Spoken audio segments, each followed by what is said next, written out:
We just have a preliminary statement coming out of South Korea's Joint Chiefs of Staff confirming that there's an unidentified ballistic missile fired from Pyeongchang in South Pyongyang to the east. And we still don't know anything further about the nature of this missile, the range of it. What is striking about this is that it's coming after a pause of more than 2 months where North Korea had not fired any missiles.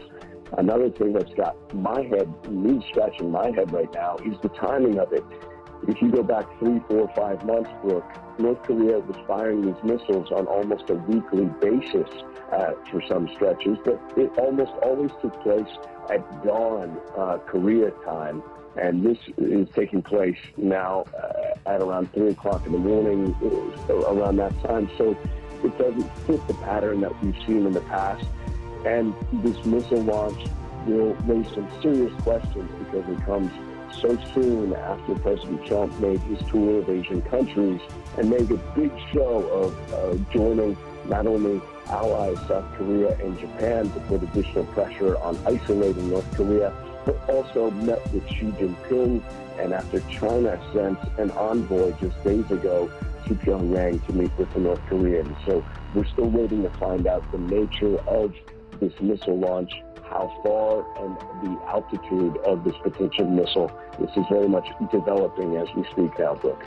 No, it's an excellent point on the timing, and that this doesn't fit with the pattern that we saw over those couple of months where we would see them often and at dawn. Ivan Watson, don't go too far for me. I want to continue this with Ryan Brown, who is our Pentagon reporter, and I understand you're getting some new information from the Pentagon. What are you hearing about this missile launch?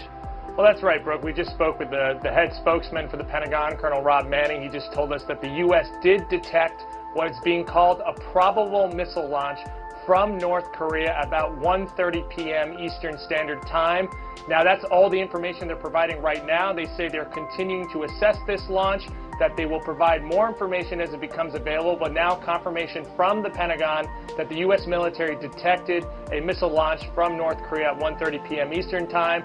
Now, again, earlier in the day, U.S. military officials told me that there had been some movement of missile material in North Korea in the last 48 hours. They had seen some movement had been detected, but there was no clear sign of a major missile launch being imminent. So now, now the Pentagon is saying that a launch did in fact occur, and they're currently assessing to see what kind of missile it was. Was it a short-range missile? Was it a medium-range? Was it an ICBM? These are the things that they'll be reviewing now, looking at the data that they have.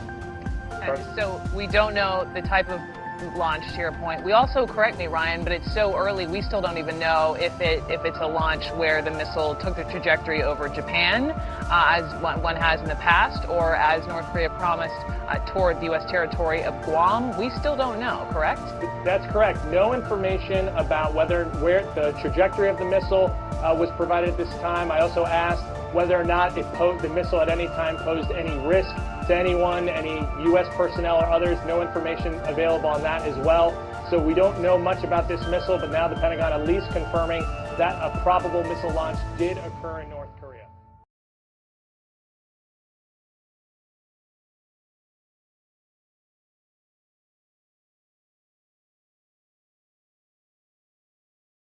We have just confirmed with a senior U.S. defense official that, in fact, North Korea has launched a ballistic missile. The launch came at about 3 a.m. local time, just north of Pyongyang, the North Korean capital. It's an unusual time for a missile to be fired. Usually they are fired at dawn. We know that this missile went to the east, but right now the Pentagon and U.S. Pacific Command are analyzing the trajectory. We don't know if it was an ICBM, an intercontinental ballistic missile, but we can confirm with senior U.S. defense officials what the South Koreans have been reporting, that North Korea launched a ballistic missile not long ago, firing it to the east. Again, we don't know how far it flew and whether it was an ICBM or not. Harris. Well, we waited for a few minutes for this confirmation, and I know that there are a couple of things that you say still we do not know, and that is the type of missile this is.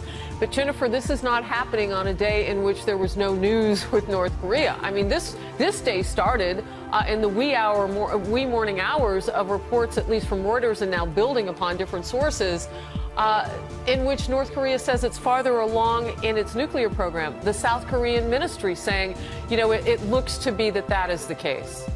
Absolutely. In fact, the reports came from the South Korean reunification minister saying that within a year, North Korea would have completed its nuclear program. Remember, North Korea already has about 20 nukes. So it's not that they don't already have nuclear capability, but this is a new report from South Korea suggesting that within a year, the latest intelligence suggests that North Korea's nuclear program would be complete. This is obviously a worrisome time. There is a White House meeting slated. Defense Secretary Jim Mattis is supposed to be over at the White House this afternoon. That meeting was to be discussing budget issues. The president had invited him to sit in on that meeting with congressional leaders. It is clear now that they will have to address this latest provocation from Pyongyang. All right, one of the new details that you brought us, and I'm asking our panel to sit by here. We have a gentleman with us today who worked for Senator Mitch McConnell, and no doubt this will come up on Capitol Hill now, so I'm going to ask you guys to stand by and get to this. I want to talk with you, though, Jennifer, about the timing. This happened in the middle of the day for Americans, so if they're trying to get our attention or the world's attention, it's not the overnight. And you mentioned the timing. Talk to me about it. Well, it's interesting. Often what we have noticed is that Pyongyang will fire, particularly if it's an ICBM, at about 6 a.m. local time, Korean time. That ends up being about 6 p.m. here. We're 12 hours ahead on the East Coast of the United States. Again, it's hard to get into the mind of the leader of the North Korean regime. It's not clear at this point whether this was an ICBM, but certainly this ballistic missile, the first, as you mentioned, that has been fired since September 15th, it has gotten the attention of the U.S. military, and certainly the president will be briefed as soon as there is more information about how far this ballistic missile flew, whether it threatened any of the allies.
Ballistic missile, and it happened early Wednesday. Kelly, what more do we know at this point? Do we know where that missile was headed? Yeah, Craig, early Wednesday, Pyongyang time, we understand the ballistic missile, an unidentified ballistic missile, was fired eastward. The South Korean military at this point is analyzing the details with the U.S., so we're still trying to figure out, they're still trying to figure out how far, how high, what type of ballistic missile test this may have been. The Japanese had their eyes on this for the past 24 hours or so. They said that they had detected some radio signals which indicated that there may, in fact, be a missile test ahead of these joint drills which the U.S. and South Korea are preparing for. Some upcoming military drills, fairly extensive. These drills are typically met with some sort of reaction from North Korea, many times a launch, sometimes simply a raise in the rhetoric. But this time it turns out the Japanese suspicions were correct. There has, in fact, been a a missile launch from North Korea. Again, an unidentified ballistic missile at this point. They're still studying the numbers, studying the facts, and we don't have a clear idea as yet from our sources as far as where this missile has landed, how far it's gone, Craig. We're still trying to get that information. This just breaking within the past few minutes. Much had been made over the past few weeks that it had been a while since the North Koreans had fired a ballistic missile. The last test, September 15th, and again, my understanding was that that missile was also one that flew at least over part of the territory of Japan. Kelly, is that accurate? Yeah, that's right, Craig. And in addition to that, we haven't been reporting much on the rhetoric between North Korea and the United States because it has seemed to have died down, or other news events have sort of taken the oxygen away from it. However, the Russians have been sort of pushing this line that the U.S. And South Koreans should back away from some of their military drills, saying that some of these things are sort of provoking the North Koreans and making it more difficult to ease tensions. So they have been fairly vocal on this. But the North Koreans fairly quiet, really, in the past few days.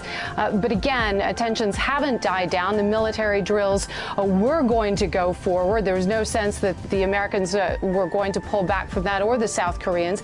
They've always maintained that these are just standard drills, maintaining readiness, not an indication that they are going to attack North Korea. But of course, North Korea has said time and again that they view these types of drills as a provocation and an aggression toward them. So this kind of activity from North Korea, fairly typical in terms of a response, particularly when you see that the United States focus has gone elsewhere. Sometimes we see this kind of thing happening in North Korea, and a ballistic missile test sure to get America's attention.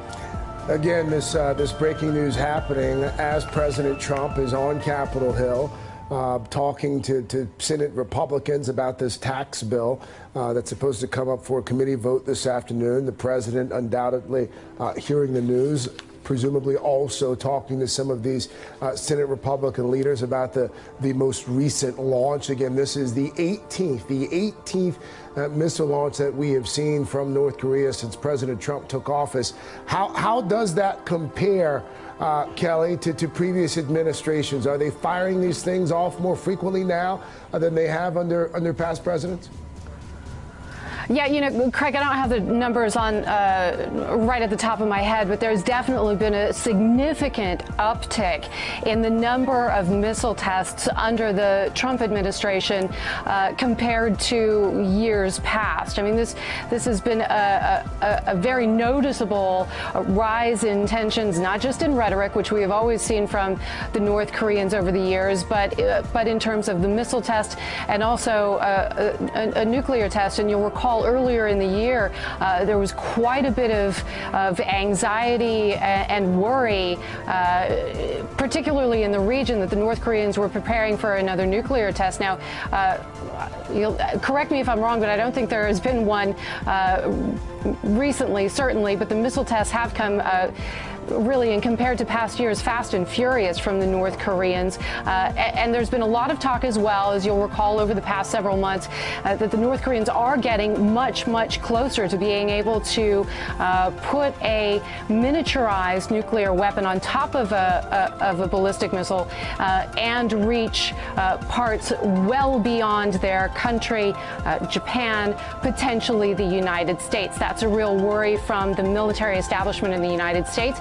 We've heard warnings from many in the military establishment that North Korea may be much closer to accomplishing this than previous thought, potentially within a year.